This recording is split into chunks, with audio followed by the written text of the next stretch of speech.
Ya, sabar ya Ibu. Dan sudah saya sampaikan, jadi problematika-problematika seperti itu banyak sekali. Makanya yang pertama ya Bapak Ibu sekalian yang perlu saya sampaikan adalah tadi, beranilah kita itu untuk melihat ini problematikanya itu ada atau tidak. Kalau misalnya problematikanya ada, kadang-kadang kan kita suka halu bahwasanya kita masih bisa bertahan, bahwasanya akan ada yang berubah, bahwasanya besok bisa jadi lebih baik daripada yang sekarang. Betul, bisa jadi ada yang berubah, bisa jadi besok jadi lebih baik daripada yang sekarang kalau ada yang berubah. Tapi kalau tidak ada yang berubah, maka pernikahan juga sama. Contoh kayak gini ya. Betapa banyak dalam kasus-kasus yang sudah saya temuin itu laki-laki yang bahkan tidak ngerti talak dan rujuk. Itu banyak sekali. Saya pikir orang-orang kayak gini ini ketika nikah yang dicari apa? Dia nikah secara agama Islam, tapi dia bahkan nggak ngerti talak itu apa dan cerai itu apa. Contoh ya, nih ini saya ulangi lagi. Walaupun saya ngulang berkali-kali kan juga saya juga sudah tahu pasti nanti akan ada problematika baru karena tadi orang-orang kan muncul yang baru lagi. Tapi nggak apa-apa, saya ulangin lagi. Bapak Ibu sekalian, 18 tahun saya nikah, nggak pernah sekalipun saya ngucapin kata talak sama istri, itu nggak pernah. Baik main-main ataupun serius, nggak pernah.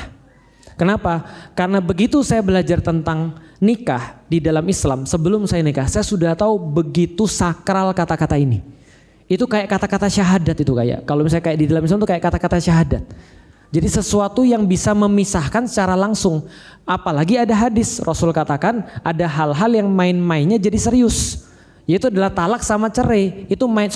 Nikah sama talak itu main-mainnya jadi serius. Artinya kalau ada orang bercanda sama istrinya dengan kata-kata talak, itu bisa jatuh talak. Maka saya nggak pernah ngucapin sama sekali. Tapi kadang-kadang ada banyak sekali laki-laki yang ringan banget di lisannya. Untuk kata-kata talak tadi. Nih, kasus fikihnya tuh begini.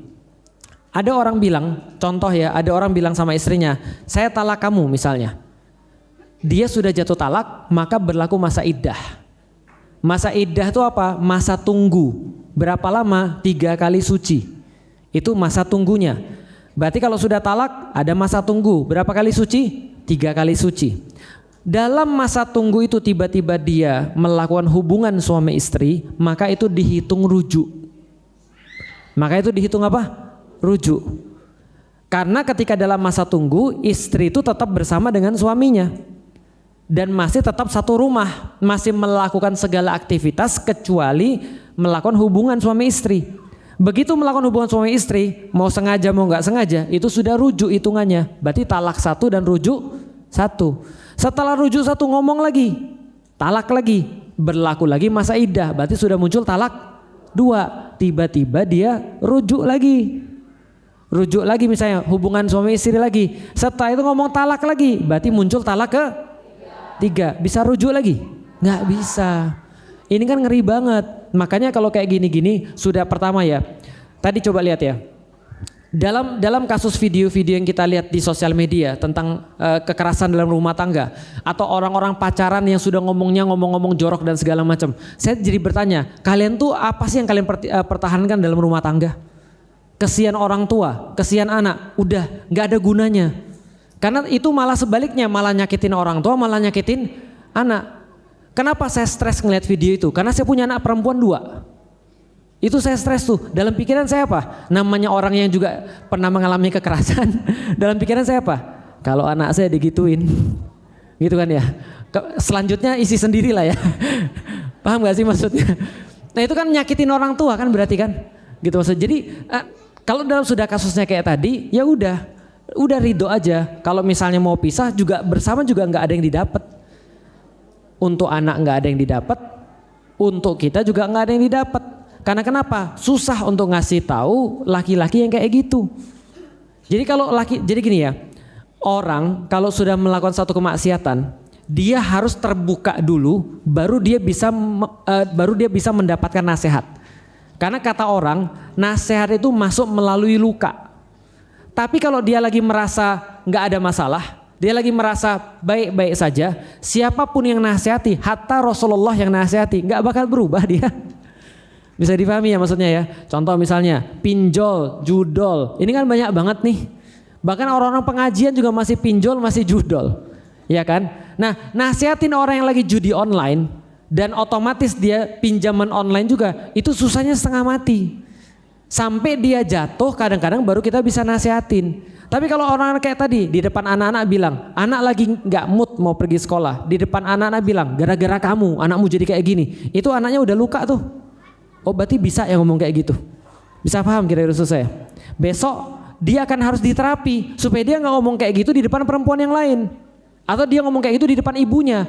Karena secara tidak sadar ketika diperlakukan ibunya di depan orang tuanya kayak gitu, itu dia merasa ibunya rendah. Bisa difahami maksudnya? Dan anak-anak belum bisa belajar. Loh, kita aja ngelihat kasus kekerasannya terpengaruh.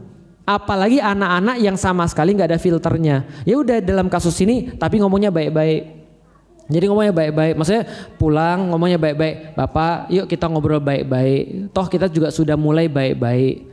Punya anak toh, maksudnya anak-anak kan juga kita buatkan bukan dengan berantem. Ya kan ya, dengan baik-baik. Nah, karena kita sudah mulai dengan baik-baik, ayo kita selesaikan dengan baik-baik. Sepekan ini saya udah ngomong berapa kali kayak gitu ya. Jadi kebayang berapa kali kan saya nyelesain masalah orang gitu kan. Jadi ayo selesain baik-baik. Kadang-kadang jadi gini, cowok itu kadang-kadang dia nggak mau marah. Kadang-kadang dia nggak mau emosi. Cuman kalau yang saya sering temukan juga, perempuannya juga sering mancing emosi. Paham nggak ya saya? Jadi gimana ya, saya ketika ngelihat ada live berapa kali pasangan berantem di depan saya gitu kan, live gitu kan. Nah itu memang kadang-kadang perempuannya juga mancing emosi. Kalau sudah mau diselesain, ini udah selesain aja, jangan dipancing-pancing lagi. Kamu kan kemarin itu emosi orang. Udah selesain aja, ini udah nggak ada manfaatnya. Berapa kali pun bilang kemarin juga nggak ada gunanya. Gitu maksudnya, udah selesain aja karena sudah terbukti kalau bersama kekerasan. Kalau bersama terjadi tadi problematikanya kalau sudah talak rujuk sudah bukan suami istri lagi, terhitungnya zina kan gitu kan ya. Nah yang kayak gini-gini udah selesaikan aja. Mudah-mudahan ibu nanti dibantu Allah ngurusin anak-anaknya. Karena gini ibu, Allah itu berpihak pada orang-orang yang terzolimi. Dalam kasus ini, dalam kasus rumah tangga, bapak-bapak coba dengerin banget baik-baik. Setiap ada masalah keluarga itu salah suami dan salah istri pasti ada. Tapi kesalahan kita jauh lebih besar karena kita laki-laki. Kenapa laki-laki? Karena laki-laki itu punya tugas mendidik istri. Istri saya ketika sama saya, kita kan namanya juga rumah tangga ribut terus, pasti kan ya. Ketika ribut terus, istri saya bilang, Abi marah. Saya tuh nggak pernah marah, cuman sedih. Tahu nggak kenapa sedih? Pertama sedih karena perlakuan dia nggak seperti yang saya harapkan. Yang kedua yang lebih sedih adalah saya nggak bisa didik dia. Paham nggak maksudnya? Ngerasa gagal. Jadi bagi laki-laki itu ngerasa gagal itu pukulan besar. Artinya apa? Laki-laki tetap aja salah karena pendidikan itu tugasnya dia. Berarti tidak bisa mendidik perempuan seperti yang dia harapkan. Itu juga salah dia. Sehingga perempuan itu misalnya sering ngomel, kata-katanya kasar atau apapun yang dia nggak suka, tetap kesalahan dia. Maka contoh ya, bahkan saya ngajarin istri saya kalau lagi masalah ngomongnya apa. Contoh ya, saya kasih tahu, Dek kalau nanti kita lagi ada masalah jangan ngomong kayak gini-gini, ngomong aja kayak gini. Misal ya, ini saya sampai ajarin, Dek kalau nanti lagi ada salah bilang aja, iya Umi mau ubah, ayo bantuin Umi berubah. Udah kayak gitu aja, cuma itu yang saya perluin, selesai. Nah tapi itu kan perlu ngajarin. Kalau nggak diajarin, ceweknya ngomong apa? Kemarin kamu juga gitu. Jadi terus kita bilang ini mau nyelesain masalah atau kita mau ini nih atau mau iya kita mau forensik nih gitu kan, forensik kejadian nih gitu kan ya. Lah kalau mau nyelesain masalah ya udah fokus pada penyelesaian masalah. Kalaupun kemudian laki-lakinya ada salah ya udah yang penting kan kita nyelesain masalah ini gitu maksudnya. Nah tapi kalau sudah nggak bisa diselesaikan lagi omong baik-baik aja. Jadi kita udah mulai baik-baik ya udah kita selesain baik-baik. Kita niatkan untuk anak-anak kita. Mudah-mudahan setelah ini saya doain kamu berubah lebih baik. Doain saya juga berubah lebih baik. Meskipun dalam hati nggak mungkin kamu bisa berubah. Nggak apa-apa. Kan dalam hati. Itu kan ya. Yang penting kita ngomongnya baik-baik. Supaya kenapa? Ya minimal. Kalau dia tidak bisa mendapatkan kebaikan dari Mbak ketika masih ada. Jadi suami istri.